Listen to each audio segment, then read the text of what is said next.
Welcome to the Petersen's Bowhunting Podcast. All bow hunting, all the time. Now, here's your host, Associate Editor Mark Demko. So, hey everybody, welcome to the Bowhunting Podcast. For this week's episode, we're actually on the road in Gillette, Wyoming, and I'm thrilled. I'm here with Shantane Strohschein of Crazy Horn Outfitters. We've had a wonderful experience. It's early in the pronghorn season. It's mid-August, first weekend. I think opening day was August 15th. Yep. And had an incredible hunt with you. Better than I could have hoped for or expected. I didn't know what to expect coming out to the west for my first antelope hunt. But you have an interesting story that we're going to jump into before we talk about the hunt itself. There are a lot of guides, especially in Wyoming, that take people out for pronghorn. But you sort of have an interesting start as to how you became a guide. First off, how did you start hunting? How did you get into hunting and then into bow hunting? Well, I grew up in a hunting family. My dad hunted. I watched him go to Canada, do all sorts of hunting, outdoors things. Uncles, cousins, they all hunted. I didn't start really hunting myself until my 20s. And I started archery elk hunting, using a crossbow. Just found that I couldn't keep up. It was heavy. It was hard to get through the woods with it. Was not successful. So got myself a compound bow and started practicing, and still not successful in archery elk hunting. And I really wanted something that was a little more controlled for me, a little closer shots, something that I felt like I could have a little better success at, and just started to do some research and had some friends that did archery antelope hunting. So I decided I'm just going to jump in and bought myself a blind, found myself a place to hunt and set up the blind. And there I sat. 16 hours a day. I'd get in at daylight, sit till dark, wouldn't get out. Just learning what they did, how they came into water, how to open windows, what they liked, what they didn't like. And the rest, just that's my story. So, and how long have you been antelope hunting now? 20-ish years. Yeah. And at some point you decided, obviously you loved it, but you sort of wanted to share that with other people, right? That's sort of the genesis of how you opened up your guiding business, right? Yeah, after a few years of being pretty successful in every hunt that I did, I decided I wanted to share it with some of my friends and family, and my daughter. She was little at the time. So I convinced them it was really fun to sit in the blind for 14 hours. And now since now you're an expert at that, so you can tell everybody it's a lot of fun, that they should come and join me. And I found just as much joy in sharing my experiences and my knowledge and watching their success as having my own, and decided that's what I wanted to do. Yeah, and that really shines through. I mean, from the first day we got here, you were talking about patience and sort of how the animals will travel, their behavior, and know that you could go long stretches without seeing something, but it just depends on the day. One day, and that happened here. The first day of the hunt, we saw one little buck come in, and then the next 13 hours, it was looking at the beautiful waterhole. It was like somebody flipped a switch. The second day of the hunt, 6 or 7 animals came in by, say, 9:30 in the morning. It was incredible. So, the biggest thing I take away from it is you need to have some patience. It takes a lot of patience. But if you're able to do that, it's a technique that's phenomenal, especially for bow hunters. It's probably the best way to put somebody on a pronghorn antelope. And so I'm guessing that you spend a lot of time pre-scouting, because obviously you're going to have to learn a little bit about the animals and their patterns, even though you've been hunting the same ranches for a number of years. I'm sure things change from year to year depending on the weather conditions, especially whether it's been dry, whether you've had a lot of rain. But talk a little bit about that. I mean, how do you try to pattern those animals? Because I'm sure some water holes work out really well from year to year, and others can be hit or miss depending on the year. It does. It depends on how hot it is and how dry it is, how much moisture there is. Weather, temperature, hot, cold. That's really about what it comes down to. But I spent a lot of time trying to figure that out. And I am lucky because I have hunted the same places for so many years that the patterns stay pretty much the same. I know what to expect going in. And the only thing that will throw it off is excessive amounts of drain or drought. Yeah, and I'm sure that makes it really hard because they can stop and drink anywhere. So when we got here, it was late at night. We went out the next morning and it was just getting light out. I was a bit surprised because we're like literally outside of town, maybe 15 minutes. Yep. It's a beautiful ranch. I'm guessing it's 1,500 to 2,000 acres, but it's surrounded by homes. And this area is sort of booming with natural gas, oil, coal for a long time. So the town's growing and people are sort of moving outward. I think the population is around 33,000 people.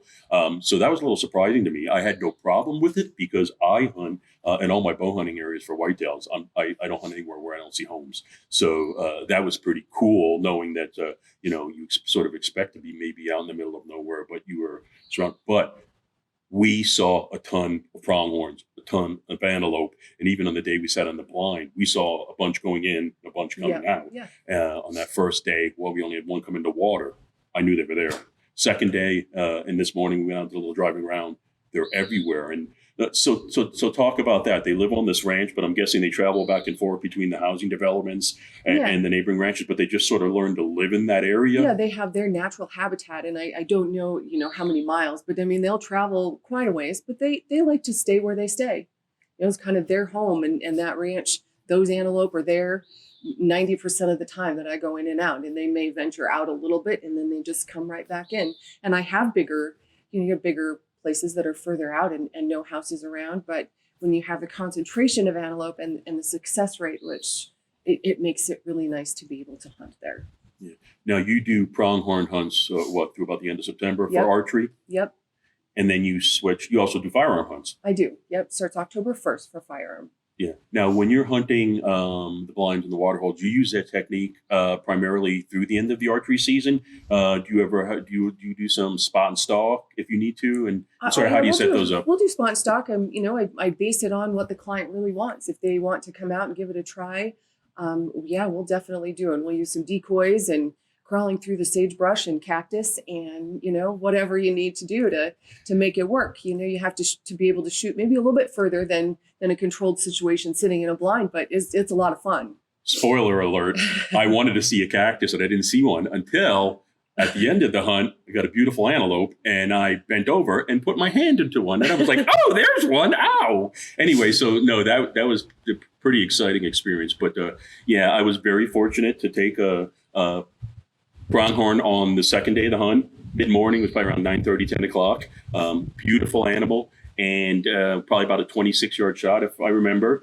And so you absolutely really know your stuff. And like I said, the big thing was the amount of information that you share. One of the things that really stood out to me is how thoughtful you are and how you are always checking in on your clients. And I'm pretty self-sufficient, but that really stood out to me. And the reason I say that is I'm sure that's sort of like evolved out of the clients that you have come out here. You do a lot, right, with families, and you do a lot of special hunts. You're really a smaller operation, so you can really cater to the hunter's needs. Yes. So let's talk a little bit about that. Like, how many hunters do you have in for a hunt? You probably try to keep the numbers pretty small. You do everything. So you do everything from arrange all the logistics to the guiding. So that was the other thing that I thought was unique. You handle everything. But let's talk about that. Well, I don't ever have more than 4 people in at a time. That's all I can handle myself. I've found if it's bigger than that, it takes away from the whole experience and me being able to take care of each person. But typically, if you book your days, those are your days, and I don't have anybody else come in. So sometimes it'll be a group of 4 in a family. Sometimes it's just 2 hunters in a family, a husband and a wife, 2 friends. I have a ladies archery hunt. There's 3 ladies coming. They booked through the Sisterhood of the Outdoors. So other than that, I just keep it kind of small groups. Yeah, and we're going to talk about that, the Sisterhood of the Outdoors in a minute. But I can't stress that enough. What's so nice about Crazy Horn Outfitters is that if you want to come and you want that more intimate experience with your closest friends or your family, like a father, daughter, father, son, or a mother, daughter, mother, son, that's it. If that's important to you, that's it. That's your group when you come here. And that's pretty amazing. So, there are some other, actually, there's a number of smaller outfitters, but you're going to have other people in camp. And so, but if you want to just have something where it's a more intimate experience, this is the place. No doubt about it. Now, you mentioned the Sisterhood of Outdoors. Talk a little bit about what that is and how you got to work with them.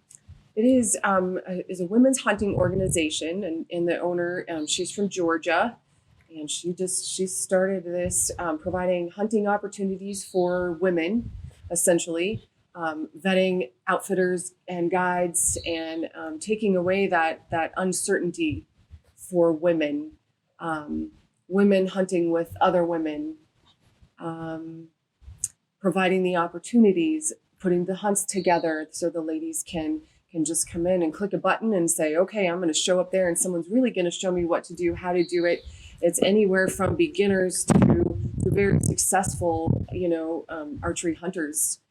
They provide all sorts of hunting, shooting, fishing, bird hunting, just all sorts of opportunities for women. And probably for what you do, this is the perfect situation, because while if you're bow hunting, it may not always be high success, the shot opportunities are very high here, Yes, right? yes. And I'm guessing most of your clients that come in get an opportunity to shoot at an animal. I've never had anybody not have an opportunity yet. Knock on all wood so Yeah. far. And when you're talking about hunting, that's a tough thing. It may not be the biggest one, and it may not be, but you will have an opportunity to shoot something in the 3-day hunts. Yeah. Now, for your youth hunt, is that a firearm hunt? Because I know you also do firearm hunts, or is that an archery hunt? Yep. So I do a couple specialized hunts every year. The youth hunt, I think this is our 6th year doing it, and that is a firearm hunt. We provide the mentors. That's just a great. The little girls write essays. They get selected and chose to come hunt with us. It's all free to them. Everybody donates a ton of time and equipment, and it's just amazing. No, it sounds absolutely wonderful. And I know that more and more outfitters are starting to do that across the country, which is great, because you have to look at different ways to get young people involved in the sport nowadays. So when you and I started, you always had maybe a mom or a dad or an uncle that got you involved, and things are different nowadays. So I think having those unique mentoring experiences are really important. And I find that a number of the women guides tend to want to do that and have the kids come in and mentor them. I know a couple others that do that. So that's pretty incredible. Now, you're spending your fall out here. When do you head home? You head home to Missouri. That's where you spend your most of your year. How long are you here hunting pronghorns? I get here beginning of August, and I'll go back the beginning of November. Yeah, so that's about 3 months. 3 months, yep. Yeah. And so do you have time to do any hunting where you live in Missouri? I have spring turkey hunted. That's about all I have ventured so far. But. Yeah. Well, the reason I was asking is you love to archery hunt. That is your favorite thing to do. What kind of bow are you shooting right now? What's your bow of choice right now? I have a Matthews Jewel. Love it. Love it. Yeah. Great bow, Matthews. Probably one of the most Had popular it for years bows and in years the and country. years. Yeah. And I've shot a number of Matthews over the years. So now I'm guessing you may not, because you're so concentrated on putting people on animals, do you ever get a chance to do any pronghorn hunting yourself anymore? Or? I have not done it myself since I started the business. For the reason I would rather have my clients and my friends that come and hunt with me be successful. I have shot plenty in my life, so now I'm venturing into. I would like to shoot. I have not shot a deer with my bow. I have shot at deer with my bow, but I have not harvested one. So I would like to get more into that side of it for myself. Now, let's talk a little bit more about the incredible hunt we've had here. We're sitting in a blind. You have to have some patience to wait. Some days could be a little long. You're in there from basically sunrise to probably right before sunset. Maybe you come out an hour before, depending on if the animals are moving or not. But when somebody comes out here for the first time to do a pronghorn hunt, what are the main things? If they ask you, what should I know? What are the main things you stress to them? Patience. I hope that they're prepared well prior to getting here for shooting in different situations of shooting out of a blind, shooting in sitting, kneeling positions. People don't commonly practice that unless you tell them that. I mean, the most common practice is standing and shooting. So that's really important. And patience. I'm not going to make you stay there all day, but you can't shoot anything probably at 20 yards if you're not in a blind. So you got to sit, and it's tough, and it's mental toughness to push through that. Yeah. Now pronghorns have excellent eyesight, and so one of the things you try to tell to everybody is sit as patiently as possible with as little movement as possible. Or if you are somebody who has to move around a little bit and stretch, like I do as I'm getting older, stay to the back of the blind. You can stand up in there. Your blinds are plenty tall. I don't know how tall your blinds are, but there's plenty of room to actually stand up, stretch. And you actually recommend, if they can, keep most of the windows closed in the blind. So if you're sitting there and a pronghorn comes in from one of the sides or from behind you, you may not see it, but if you move your arm or go to scratch or something, that might blow the opportunity for you. So that's one of the things that, are so important. And it's hard because you have to know that you're only going to be able to watch a small area, but you have your blind so well set up that if those animals come in to drink, you're going to get a shot. And I'm guessing most of your shot opportunities are 40 yards or under? Under 40 yards is where I try to keep it. Absolutely. And I have some places that are 20 yards. I mean, the water is 20 yards at a water tank. And it's a pretty controlled situation as well. But I try and keep it under 40. Yeah. And so the blind we were sitting on, probably the furthest shot in any one direction, if the animal got to the watering hole, was about 33 yards. So you could easily cover it. It was a sort of an oval shape or an elongated circle. It was a great setup. And on the second morning, we had a nice pronghorn come in and made the shot. And it was an incredible experience, and probably saw, going in and going out at the blind, near the blind, several dozen animals over the day and a half that we really ended up hunting. Your hunts are what? Through how long are your hunts? I do a 3-day hunt. Yeah. So, and that's for firearms too? Yes. Yeah. So 3-day hunt, but you're going to see animals. They're here. I was amazed at how many animals we saw being just outside of town. The other interesting thing to me was sort of like if you live in whitetail country, you'll see the deer in the housing developments in the people's backyards. The pronghorns were like that too. Here I expected you'd only see them out in the big expanses. No, they were laying down right next to the people's fences, and they were walking in the drainages and things like that. And the other nice thing about when you're pronghorn hunting for archery, especially early in the season, we know that pronghorns are exceptionally fast, especially if they get startled, they're going to take off. They're pretty docile at this time of the year. So you're going to trade the hot weather and the sitting for long periods of time to shooting at a really relaxed animal, right? It's so much easier. It makes things a lot less frustrating because you have a little bit of time. You don't have to be quite as fast. And that changes as weather changes. That changes during the rut a little bit. And definitely when the cold weather comes in, you have a little less time. Yeah, no, absolutely. And so the other thing that was interesting to me, and you touched on this a little bit, but I want to expand upon it for the podcast for our listeners here. It was the pronghorn mating season is like September into October, if I'm correct. Yep. And so I didn't expect to see any kind of activity, but you alerted me. Sometimes there were bucks that were sort of coming to the water hole, but maybe they got hung up and things like that. And you said you're already, depending on the year, start to see some what's called pre-rut activity. Yep. So talk a little bit about what that does to the animal movement, the patterns, and because that's sort of the bucks will sort of gather up the does and things like that. And if you think they do it for elk, but they also do it for pronghorn. But talk about what you're starting to see now as you're seeing these pronghorn move around. You just the bigger bucks or the more dominant bucks, doesn't necessarily mean the bigger ones, but the more dominant bucks starting to gather a few does up, keep them away from the other herds of bucks coming in. And so their patterns are changing. They're still going to come to water. They're just changing a little bit. They're not going to let the does come to water quite as much until they're done with them, making sure that they don't have a doe that is coming into being bred early in the early season, essentially. So you see that just a little bit more. They're starting to chase a little bit. I saw a few while I was scouting around for you. While you were in the blind, they were chasing other bucks around. So that's interesting. Yeah, and the other thing is you checked in a couple times via text to make sure everything was going well. And I thought that was really nice because, like I said, you're sitting in the blind all day. I'm used to going out and you're out for long periods of time, 4, 5, 6 hours, or sometimes you're out, depending what you're hunting, you're out all day and you don't necessarily have that interaction. But that was really great that you check in on, and I'm sure you do that for all your clients. Absolutely. Yeah. So now you've been hunting pronghorns for a long time, almost 20 years. You've been doing your guiding business for a long time.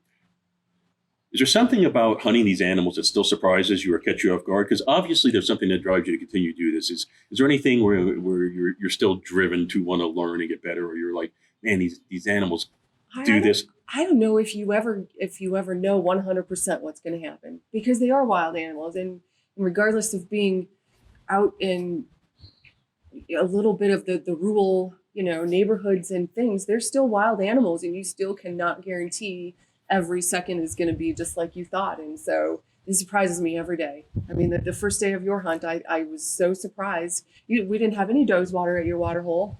And that was surprising because prior to you coming, there were, I don't know, 10 does consistently using that. So definitely changes. Yeah, and that was interesting. In the 2 days we sat there, all the animals that came in were bucks. And I thought to myself, well, I would have easily seen some does. Yeah. And so they didn't, but everything worked out really well. An incredible hunt, went better than I could have anticipated and expected. And so the last question I have for you, you love the bow hunt. Do you have an animal on your bucket list that you'd like to get with the bow yet? Moose.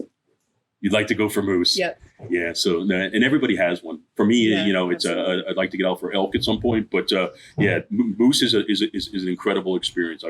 I got one with the bow, and it was just incredible. So hopefully you'll have a chance to make that happen at some point. But I have to say, coming out here without a lot of preconceived notions or thoughts, you are an incredible guide. Thank you. And like I said, very conscientious, very thoughtful when it comes to your clients, which is, you went above and beyond. And the hunt is first class. Obviously, there's a ton of animals in the area. This year, it was actually down a little bit. You had a drought last year. Yep. And so the numbers weren't as strong as they normally are in the area, but we saw plenty of antelope. I'm guessing we saw easily over 50 or 60 animals in the day and a half in the nearby fields and coming into the water and moving around on the ranches and things like that. But an incredible hunt. So if you're looking to come out west for your first hunt, absolutely, I would say, pronghorns. It's a great high success hunt, or at least high opportunity. Shantane, you do a tremendous job. So if you're really looking for a family type experience or more intimate hunt where you have a group of only 3 or 4 hunters, this is the place. As she said, you're going to be the only group or the only guys in camp. It's an amazing experience. You're going to get a chance to shoot at an animal, and that's all you can ask for when you're bow hunting, because it's bow hunting and it's not a high success. We all know that. Anybody who bow hunts knows it's not a high success. Yeah. But in this case, it was 100% opportunity, 100% success. So I wish you the best with your business going forward. You do an amazing job. I've never personally hunted with anybody who does everything from all the administrative stuff and all the bookings to running the business. So that was impressive to me, because I lied. I said that was my last question, but I got one more. Do you sleep? Sometimes. when my clients leave that last day, I sleep pretty good, and then they start all over again. Oh my goodness! I love every minute. That's great, and you do a hell of a job. So. Thank you. That's it, everybody from beautiful Gillette, Wyoming area. Thank you for joining the Bow Hunting Podcast. We will see you next time. And Shantane, thank you so much for joining us. If you're looking for a great pronghorn hunt, check out Crazy Horn Outfitters. Thank you. Thank you for having me. And congratulations. Thanks for downloading the Petersen's Bow Hunting Podcast. All bow hunting, all the time. Pick up the latest issue of Petersen's Bow Hunting magazine on your local newsstand, or connect with us online at bowhuntingmag.com.